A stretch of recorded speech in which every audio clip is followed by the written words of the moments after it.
ብፁዕ ወቅዱስ አቡነ ማትያስ በዚህ 3 ዓመት ማይበሉን ሞገዱን ተቋቁመው ቤተክርስቲያናችንን አሻግረዋል።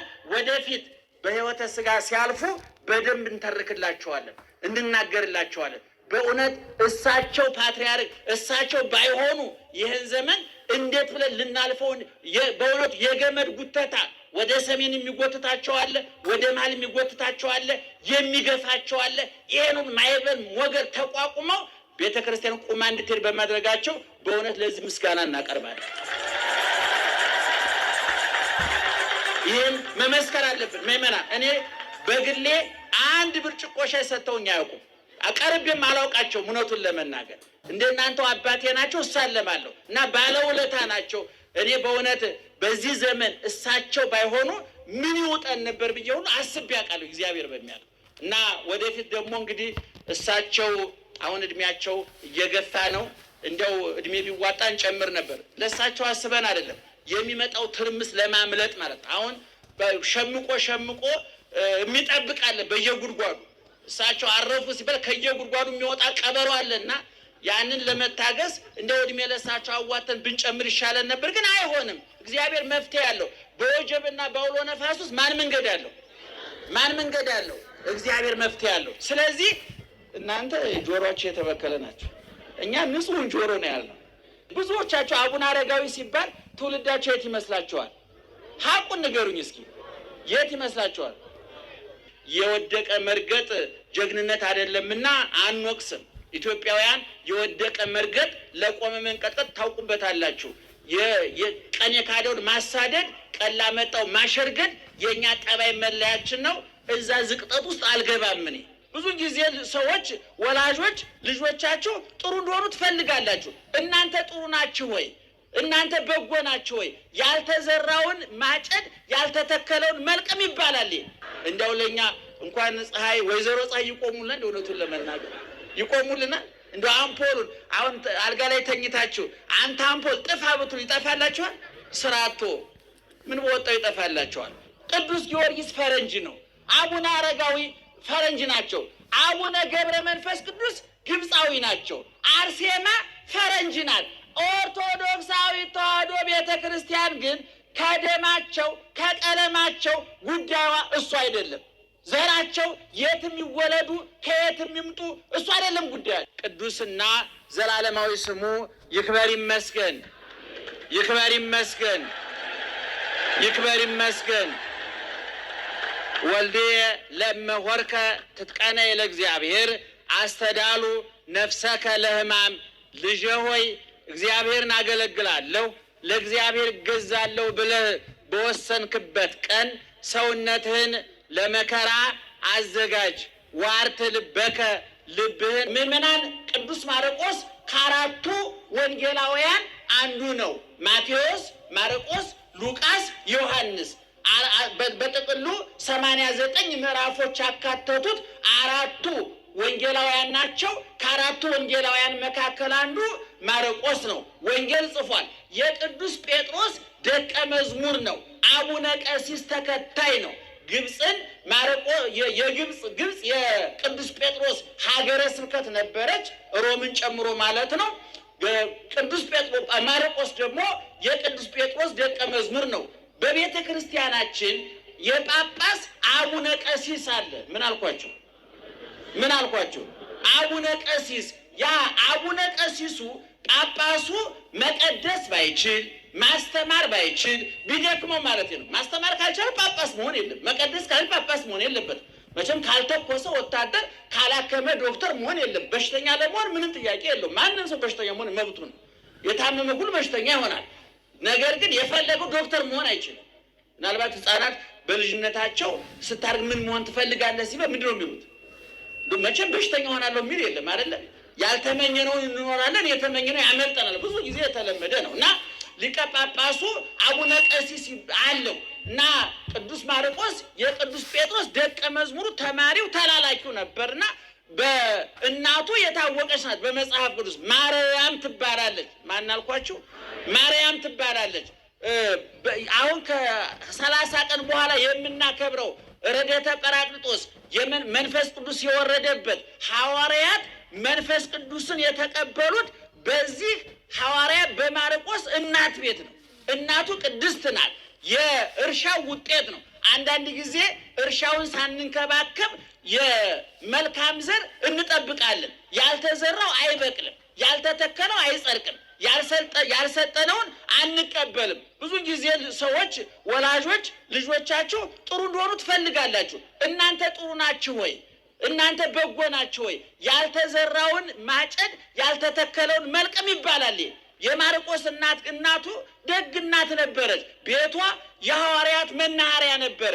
መለስተኛ ቤተ ክርስቲያን ነበረ። የሚገርማችሁ የእውነተኛ ባልና ሚስት የሐቀኛ ባልና ሚስት ትዳር ወይም ቤት በቤተ ክርስቲያንነት ያገለግላል። ለምሳሌ እኛ ዘመኑ ዘመነ ሰላም ስለሆነ ጥሩ ጊዜ ስለሆነ እንደ ልባችን ቤተ ክርስቲያን አንጸን እንደ ልባችን ህንፃ ቤተ ክርስቲያን አቁመን ብዙ አብያተ ክርስቲያናት አሉን። በሆነ አጋጣሚ መከራ ቢመጣ መቀደሻ ቦታ ቢጠፋ የእውነተኛ ክርስቲያኖች ቤት እንደ ቤተ መቅደስ ያገለግላል። ምእመናን ይህን ታውቃላችሁ? እንደ እውነተኛ የምትቀሙበት የሚቃምበት ቤት የሚጠጣበት ቤት የሚጨቃጨቁ ባልና ሚስቶች እንኳን ቤተ መቅደስ እውነቱን ለመኖሪያ ቤት እንኳን አልሆነም ገና ማለት ነው። ይሄ እውነተኛ ልስቅ የማርቆስና ቤት ቅድም እንዳልኳቸው የሐዋርያት መሰባሰቢያ ሐዋርያት መንፈስ ቅዱስን በተቀበሉበት ጊዜ እመቤታችንን ጨምሮ ሐዋርያት በዛ ቤት ነበሩ። ይሄ ብላቴና በሕፃንነቱ ገና ክርስቶስ ሲያስተምር በነበረበት ጊዜ ገና ብላቴና ነው። በማርቆስ 14 በራሱ በወንጌሉ ጠቅሶታል። አሐዱ ወሬዛ ብሎ አንድ ጎልማሳ አንድ ሕፃን ብሎ ራሱን ጠቅሷልና የቅዱስ ጴጥሮስ ደቀ መዝሙር ብያቸዋለሁ። እናቱ ማርያም ትባላለች ብያቸዋለሁ። እንግዲህ ጠቅለል አድርገን ወደ ታሪኩን ለመምጣት እሱ ግብጽ የግብጽ ሐዋርያ ነው። ግብጽ ነች እሱ ሀገረ ስብከት የተመደበችልን። እንደሚታወቀው 12ቱ ሐዋርያት በየግላቸው ሀገረ ስብከት ይዘዋል። 72ቱ አርድእት ግን እያንዳንዱን ሐዋርያ እየተከተሉ ሁለቱም ሶስትም እየሆኑ ሐዋርያትን እየተከተሉ እነሱ ከሀገረ ስብከታቸው እየቀነሱ እየቆነጠሩ እየሰጧቸው እነሱን እያገለገሉ ለነሱ እየታዘዙ ለነሱ እየተላላኩ ያገለግሉ ነበር እና ግብጽ እንደነገርኳቸው የቅዱስ ጴጥሮስ የሹመት ተጨማሪ ሀገረ ስብከቱ ናት።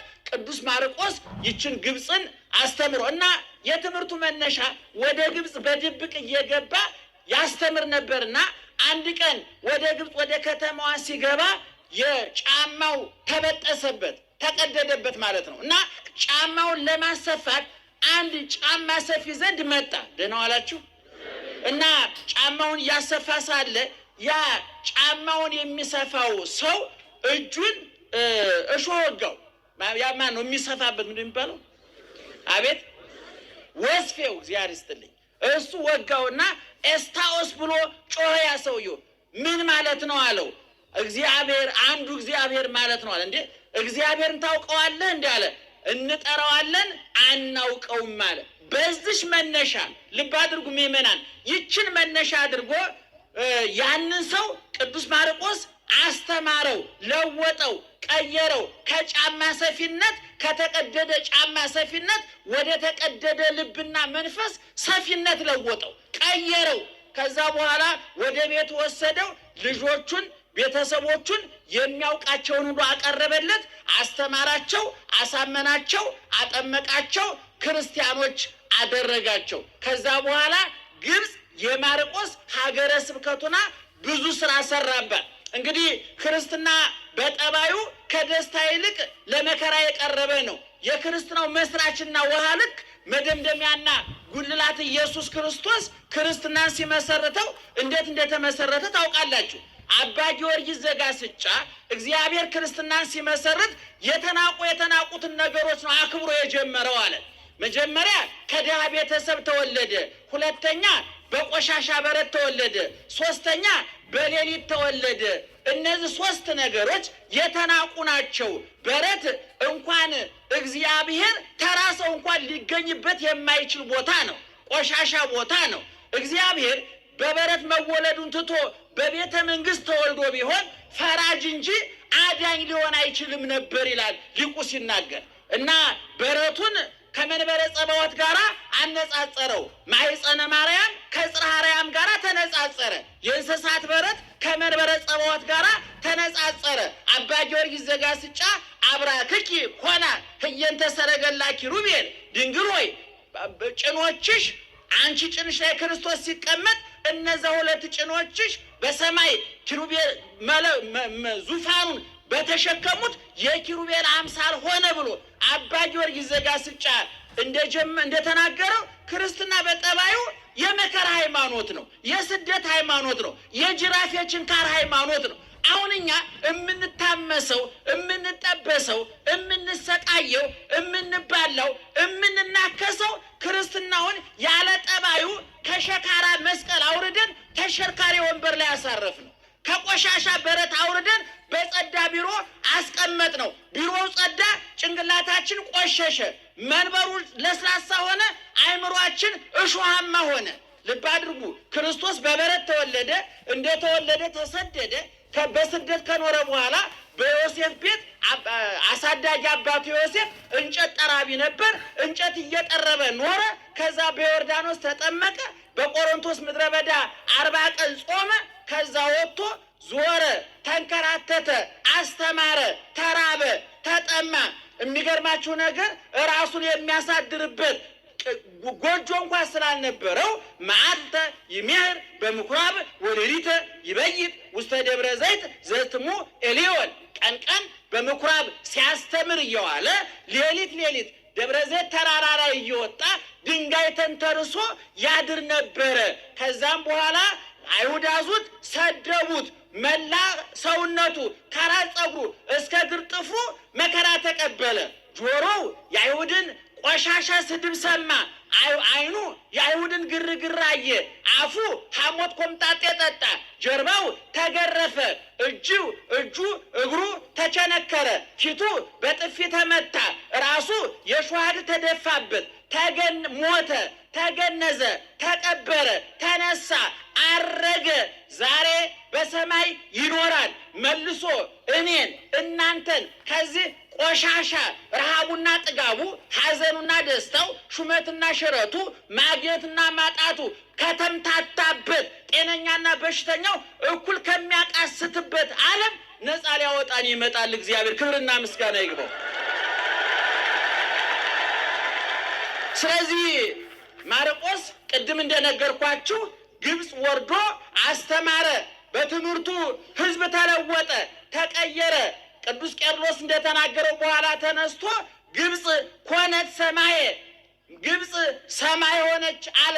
ቅዱስ ቄርሎስ ሲናገር ብዙ አብያተ ክርስቲያናት ታነጹ። ዛሬ ግብፅ ክርስቲያኖቹ 10 ከመቶ ናቸው ምዕመናን። እነዛው ግን ቅመሞች ናቸው፣ ጨው ናቸው።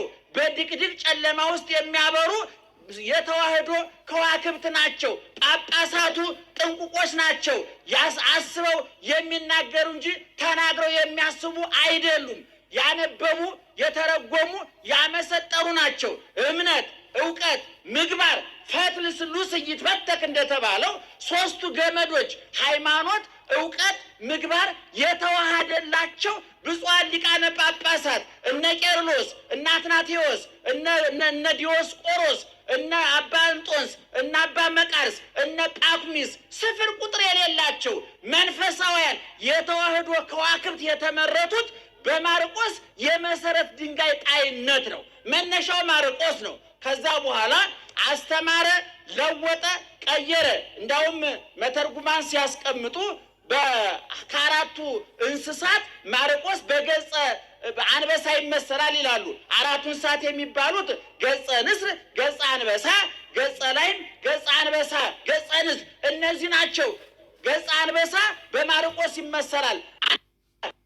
በሬን ይሰብረዋል፣ ላምን ሰባብሮ ይበላል። ግብፃውያን በበሬ አምሳል የተሰራ ጣዖት ያመልኩ ነበረ። በግብፅ የተሰራውን አምልኮተ ጣዖት ሰባብሮ ግብፅን ያጸዳ፣ የቀደሰ፣ የባረከ፣ የለወጠ እኛም እስከ 1951 ዓመተ ምህረት ድረስ ከግብፅ ነበር ጳጳስ የምናመጣው። እንደውም መፈከራችን ምን ነበረ?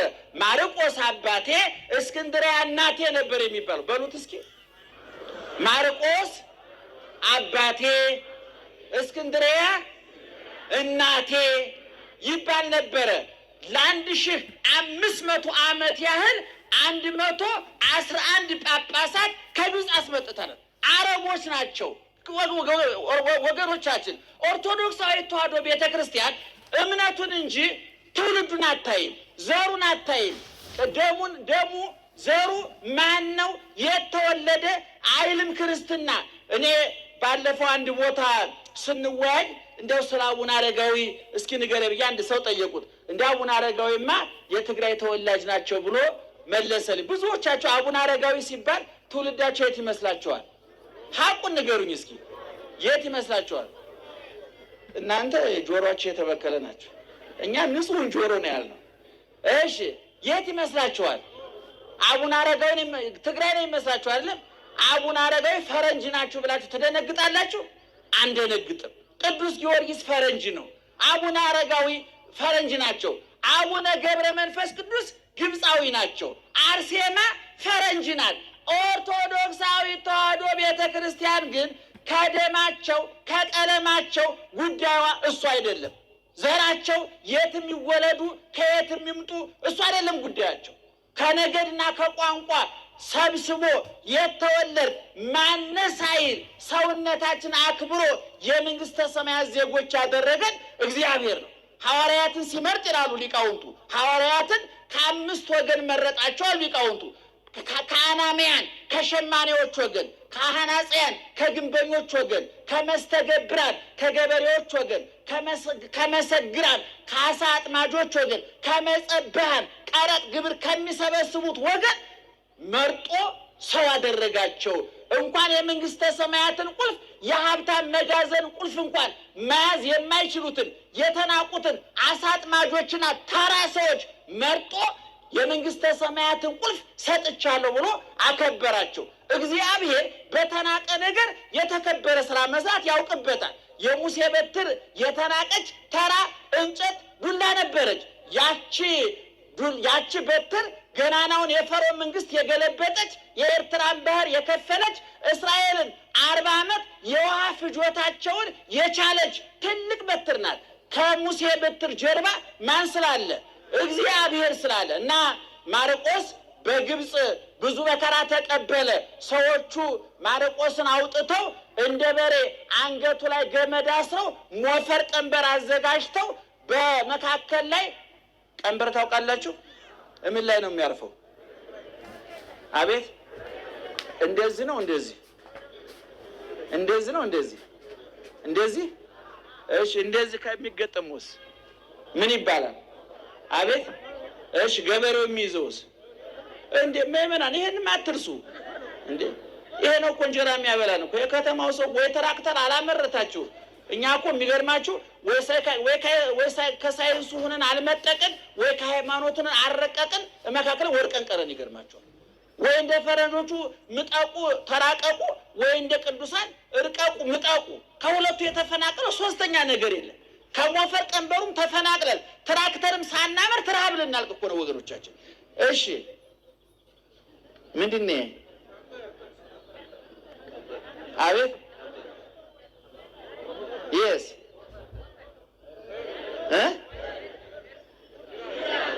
ወሻዬ እናንተ ጆሮአችሁ እኮ ቢከዳችሁ ተስፋላችሁ ማለት ነው። በምልክት ትረዳላችሁ ማለት እና አሁን አያችሁ በሮቹን ቀንበር ጫኑና በሞፈሩ ፋንታ ማንን አደረጉት? ማርቆስን አደረጉት። ይገርማችኋል። ቀንበሩ ላይ አስረው ጎተቱት። ደሙ ተንዠቀዠቀ፣ ስጋው ቆዳው ተቀዳደደ፣ ስጋው ተቦጫጨቀ፣ አጥንቱ ተሰባበረ፣ ጅማቱ ተበጣጠሰ። በጣም ብዙ መከራ ደረሱበት። ነገር ግን እነሱ ይሄን መከራ ሲያደርሱ ፀሐይ ሰወረ ብርሃኑ፣ ፀሐይ ጨለመች። እርቃኑን አላሳይም ብላ ልክ ቀራኔው ላይ ለክርስቶስ እርቃኑን አላሳይም ብላ እንዳመፀች ሁሉ ማርቆስም ልብ አድርጉ፣ ማርቆስ እያገለገለ ያለው ማንን ነው? ይህን ሁሉ መከራ እየተቀበለ ያለው ለማን ነው? ፀሐይ የማን ታዛዥ ናት? ታላቁ ሊቅ ዮሐንስ አፈወርቅ ኢያሱ እንደኛ 3 ክንድ ከስንዝር ሰው ነው አለ። ኢያሱ ታዘዘ ዘሃሎ ታይተ አዘዘ ዘሃሎ ላይለ። መሬት ላይ ያለው ኢያሱ ከ3 ክንድ ከስንዝር የማይበልጠው ኢያሱ ከማንም ሰው ያልበለጠ ቁመትና ሰውነት የነበረው ኢያሱ በብዙ ሚሊዮን ኪሎ ሜትር ርቀት ላይ ያለችውን ፀሐይ ምን ብሎ አዘዘ? ቁሚ በሉ እስኪ። ምን ብሎ አዘዘ? ማንን? እንደው ለኛ እንኳን ፀሐይ ወይዘሮ ፀሐይ ይቆሙልናል። እውነቱን ለመናገር ይቆሙልናል። እንደው አምፖሉን አሁን አልጋ ላይ ተኝታችሁ አንተ አምፖል ጥፋ ብትሉ ይጠፋላችኋል? ስራቶ ምን በወጣው ይጠፋላችኋል? ኢያሱ እታች ነው ማንን አዘዘ አለ ዮሐንስ አፈወርቅ። አቤት ፀሐይና ቁሚ አላት። ፀሐይ ቆመች። በዛ ላይ በኢያሱና በፀሐይ መካከል የ150 ሳይንቲስቶቹ እንደጻፉና እንዳነበብ ነው የ150 ሚሊዮን ኪሎ ሜትር ርቀት አለ በኢያሱና በፀሐይ መካከል። ነገር ግን ይህን ርቀት ማን አቀረበው? እግዚአብሔር። በፀሐይና በኢያሱ መካከል ማን አለ? እግዚአብሔር አለ። ቁሚ አላት። ቆመች ፀሐይዋ። ስለዚህ ሰዎች ለእግዚአብሔር ሲታዘዙ ማን ይታዘዝላቸዋል? ፍጥረታት ይታዘዙላቸዋል። አባቶቻችን ሰማዩን አዘውታል። እነ ኤልያስ ሰማዩን ለጉመውታል። እነ እሳት አዝንበዋል። እነ ኢያሱ ግንቡን አፍርሰዋል። እነ ኤልያስ የዮርዳኖስ ወንዝ አዘውታል። እነ ሙሴ የኤርትራን ባህር ከፍለዋል። ሐዋርያው ቅዱስ ጳውሎስ እንዳለው ለእመ እግዚአብሔር ምስሌነ መኑ ይክለነ። እየሰማችሁ ነው? እግዚአብሔር ከኛ ጋር ከሆነ ማን ይችለናል እንዳለ ሁሉ ማርቆስ ይሄን መከራ ሲቀበል ፀሐይ ጨለመች። አቡነ ገብረ መንፈስ ቅዱስ 60 አንበሳ 60 ነብር ያጅባቸው ነበር። እዛ አጠገባችን የአንበሳ ግቢ አለ ቀረ እንዴ? አሉ አይደል? ሌላ ቦታ ሄዱ። በጣም ተፈናቅለዋል ማለት ነው። እንግዲህ እግዚአብሔር ይሆናቸው እና አንበሳውና በእናንተ መካከል ምን አለ? ስታዩ አንበሳ ግቢ ምን አለ? መካከላችን የምን አጥር አለ? የብረት አጥር። ለምን? አንበሳው ወጥቶ እንዳይበላ ነው አይደለም? አቡነ ገብረ መንፈስ ቅዱስና በአንበሶቹ መካከል የብረት አጥር ሳይሆን ያለው ፈቃደ እግዚአብሔር ነበረ። አቡነ ገብረ መንፈስ ቅዱስ ለክርስቶስ ሲንበረከኩ አንበሶቹ ለገብረ መንፈስ ቅዱስ ይታዘዛሉ። ይሄ እግዚአብሔር የሰጣቸው ስልጣን ነውና ማርቆስ እንግዲህ በዛሬው ቀን እንደዛ ሆኖ መከራ ተቀብሎ ያረፈበት ቀን ነው። ለኛ ሊቀ ጳጳሳችን ነው። ኦርቶዶክሳዊት ተዋሕዶ ቤተክርስቲያን በአቡነ ሰላማ ከሳቴ ብርሃን አማካኝነት ከ20ኛው አትናቴዎስ ከማርቆስ ጀምሮ 20ኛ ፓትርያርክ የሆነው አትናቴዎስ ነው። ከሳቴ ብርሃን አባ ሰላማ ከአትናቴዎስ ጵጵስና ተቀብሎ ክርስትናን ጀምሮ ከዛን ጊዜ ጀምሮ ከግብፅ 111 የግብፅ ጳጳሳት መተውልን ነበረ በአስተርጓሚ። ከዛ በኋላ ግን የድሮቹ ነገስታቱ ባደረጉት ጥረት ባደረጉት ድካም የራስ ኦርቶዶክሳዊት ተዋሕዶ ቤተክርስቲያን ከልጆቿ እሷን መስለው ቋንቋን የሚናገሩ ህዝቧን የሚያውቁ ጳጳሳት እንዲሾሙ በተደረገው ጥረት መሰረት ከብፁዕ ቅዱስ አቡነ ባስልዮስ ይባሉ የመጀመሪያው ፓትርያርካችን ጳጳሳት ከዛ ቤት ተሹመዋል። ዝርዝር ታሪክ ውስጥ እንዳልገባ ነው። በ1951 ዓመተ ምህረት ብፁዕ ወቅዱስ አቡነ ባስልዮስ የሚባሉ ትልቅ አባት ነበሩን። የመጀመሪያው ፓትርያርካችን ናቸው። ድግስ አዋቂ ድሃ ቀላቢ ነበሩ ይባላል ታሪካቸውን ስንሰማ። ከሳቸው ቀጥሎ ደግሞ እንደ ኮከብ ብልጭ ብለው የጠፉት ትንታጉ ታላቁ ፓትርያርካችን ብፁዕ ቅዱስ አቡነ ቴዎፍሎስ ይባላሉ። በእውነት የእሳቸውን እቅድ አንድ የጥንት ሰው ሲነግሩኝ በእውነት እግዚአብሔር ሊለውጠን ሊቀይረን ቤተ ክርስቲያኒቱን ሊያነሳት ሲጀምር ነው ደርግ አምፖሉን ያጠፋብንና እኛን ትልቅ ፓትርያርክ የወሰደብን። ዙሮ ሁሉም ሆነኛ የወደቀ መርገጥ ጀግንነት አይደለምና አንወቅስም።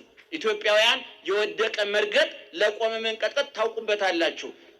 የቀን የካደውን ማሳደድ ቀላ መጣው ማሸርገድ የኛ ጠባይ መለያችን ነው። እዛ ዝቅጠት ውስጥ አልገባም እኔ። ለማንኛውም ሁለተኛው ፓትርያርካችን ማን ናቸው በሉ? ብፁዕ ወቅዱስ አቡነ ቴዎፍሎስ። ሶስተኛው ፓትርያርካችን ብፁዕ ወቅዱስ አቡነ መቼም እዚህ ውስጥ እዛ የደረሳችሁ ሰዎች አላችሁ ብያለሁኝ። በእውነት ሰው ብዙ መራቀቅ፣ ማንበብ፣ መማር እግዚአብሔር ካልተጨመረበት ለውጥ እንደማያመጣ ያየንባቸው ቅዱስ አባት ናቸው። በእውቀታቸው ብዙ ይህን ያህል የተራቀቁ አይደሉም። ብዙ አነበቡ ተማሩ የሚባሉ አይደሉም። ነገር ግን የቀና ልብ፣ የታረመ አንደበት፣ የተስተካከለ ሰውነት፣ ነፍሳቸው ከስጋቸው የታረቀላቸው፣ ምንኩስናው የገባቸው፣ ላደረጉት ቆብ፣ ለለበሱት ቀሚስ፣ ለጨበጡት መስቀል ታማኝ የሆኑ ታላቅ አባት ነበሩ። ያንን የመከራ ወቅት፣ ያንን የፈተና ዘመን ቤተ ክርስቲያኒቱን ቀዝፈው ያሻገሩ ታላቅ አባታችን ብፁዕ ቅዱስ አቡነ ተክለ ሃይማኖት ይባላሉ። እኔ እድል ገጥሞኝ፣ እናንተ ክፉዎች ናችሁ እድሜ ስንት ነው ትላላችሁ እንጂ ታሪክ ነግራችሁ ነበር። እድል ገጥሞኝ ቅኔ አድርጌላችኋለሁ። ይገርማችኋል። ተባርኬያለሁ ቅኔ አቅርቤ። ከዛ ቀጥሎ ደግሞ አራተኛው ፓትርያርካችን ብፁዕ ቅዱስ አቡነ መርቆሬዎስ ነበሩ። እግዚአብሔር ድንገት የሆነች ብርሃን ብልጭ አድርጎ ከስደት አምጥቶ ሰው ሀገር ሞቱ ከመባል ውርደት አውጥቶ በሀገራችን አጅበን ዘምረን ቀብረናቸዋል። አራተኛው እሳቸው ናቸው። አምስተኛው ብፁዕ ቅዱስ አቡነ ጳውሎስ ታውቋቸዋላችሁ። ተናጋሪ አንደበተ ርቱዕ፣ በተለይ ኦርቶዶክሳዊ ተዋሕዶ ቤተክርስቲያን ከብፁዕ ቅዱስ አቡነ ቴዎፍሎስ ቀጥሎ ዓለም አቀፋዊ ገጽታዋ እንዲከበር በዓለም ደረጃ እንድትከበር ያደረጉ ታላቅ ባለውለታ ናቸው። እናንተ መጥፎ መጥፏቸውን የነገርናችሁ ጥሩነታቸውን አልነገርናችሁ። አሁን ስለሌሉ ነው የማወራው እንጂ ቢኖሩ አላወራም ነበር። ምክንያቱም እናንተ የዓይነ ስውሩም የቀባጥረው የሆነ ነገር ፈልጎ ነው ትላላችሁ። ዛሬ የሉም እሳቸው፣ ሊሰጡም ሊቀበሉም ናቸው። ሥላሴ መቃብር ውስጥ ነው ያሉት። ግን ባለውለታ ተናጋሪ አባት ነበሩ። አንድ ጊዜ እንዳሉ ቅዱስ አባታችን አቡነ ጳውሎስ የአባቶቻችን ታሪክ መስራትን ታሪክ መጠበቅ የሚያውቁ ነበር አሉ። እኛ ግን ወይ ታሪክ አንሰራ ወይ ታሪክ አንጠብቅ፣ ከሁለቱም ተፈናቅለነ ብለው ተናገሩ አንድ ጊዜ። ከዛ ቀጥሎ አሁን ያሉት ፓትርያርካችን ማን ይባላሉ? በሉት።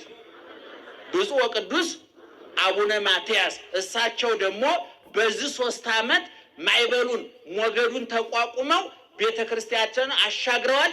ወደፊት በሕይወተ ሥጋ ሲያልፉ በደንብ እንተርክላቸዋለን፣ እንናገርላቸዋለን። በእውነት እሳቸው ፓትርያርክ እሳቸው ባይሆኑ ይህን ዘመን እንዴት ብለን ልናልፈው? በእውነት የገመድ ጉተታ ወደ ሰሜን የሚጎትታቸው አለ፣ ወደ መሀል የሚጎትታቸው አለ፣ የሚገፋቸው አለ። ይህንን ማይበል ሞገድ ተቋቁመው ቤተ ክርስቲያን ቁማ እንድትሄድ በማድረጋቸው በእውነት ለዚህ ምስጋና እናቀርባለን። ይህን መመስከር አለብን ምእመናን። እኔ በግሌ አንድ ብርጭቆ ሻይ ሰጥተውኝ አያውቁም። አቀርቤም አላውቃቸውም። እውነቱን ለመናገር እንደናንተው አባቴ ናቸው፣ እሳለማለሁ እና ባለውለታ ናቸው። እኔ በእውነት በዚህ ዘመን እሳቸው ባይሆኑ ምን ይውጠን ነበር ብዬ ሁሉ አስቤ አውቃለሁ፣ እግዚአብሔር በሚያውቀው። እና ወደፊት ደግሞ እንግዲህ እሳቸው አሁን እድሜያቸው እየገፋ ነው። እንደው እድሜ ቢዋጣ እንጨምር ነበር። ለእሳቸው አስበን አይደለም፣ የሚመጣው ትርምስ ለማምለጥ ማለት ነው። አሁን ሸምቆ የሚጠብቃለ በየጉድጓዱ። እሳቸው አረፉ ሲባል ከየጉድጓዱ የሚወጣ ቀበሮ አለና ያንን ለመታገስ እንደው እድሜ ለእሳቸው አዋተን ብንጨምር ይሻለን ነበር። ግን አይሆንም። እግዚአብሔር መፍትሄ ያለው በወጀብና በአውሎ ነፋስ ውስጥ ማን መንገድ አለው? ማን መንገድ አለው? እግዚአብሔር መፍትሄ ያለው። ስለዚህ ባጭሩ ማርቆስ አባቴ፣ እስክንድሪያ እናቴ የምንለው በዚህ ቦታ ላይ ያለ የቤተ ክርስቲያን ስንት ዓመት ይሆናል? መምህር ብሩክ አቤት 101 ዓመቱ ነው። 101 ዓመቱ ነው። በእውነት ብዙ ቦታ እኔ ኢትዮጵያ ውስጥ በብዛት ቤተክርስቲያን ለምን እንዳልተሰራላቸው የምጠይቃቸው 3 አካላት አሉ። አንዱ ቅዱስ ማርቆስ ነው። ሁለተኛው ቅዱስ ያሬድ ነው። ሶስተኛው አባ ጊዮርጊስ ዘጋስጫ ነው። እነዚህን 3 እንደው ደግሞ ብዙ ሰው ከእውቀት የተፈናቀልን ስለሆን እንጂ መልአከ ብርሃን አድማሱ ጀንበር የሚባሉ ደግሞ ሌላ ሊቅ አሉ፣ እውቀትም እምነትም የተሰጣቸው እና እነዚህ ሰዎች እንደው ባለመታወሳቸው በመረሰ በጣም አዝናለሁኝ እኔ። እና ማርቆስ ባለውለታችን ነው። እንግዲህ ከግብፅ ጳጳስ ማስመጣት በማቆማችን አትርፈናል ከስረናል ብሎ መገምገም የኛ ጉዳይ ነው። ከልጆቿ እንደው አሁን እንደው እነዛው ይሻሉን ነበር እንዴ? ደህና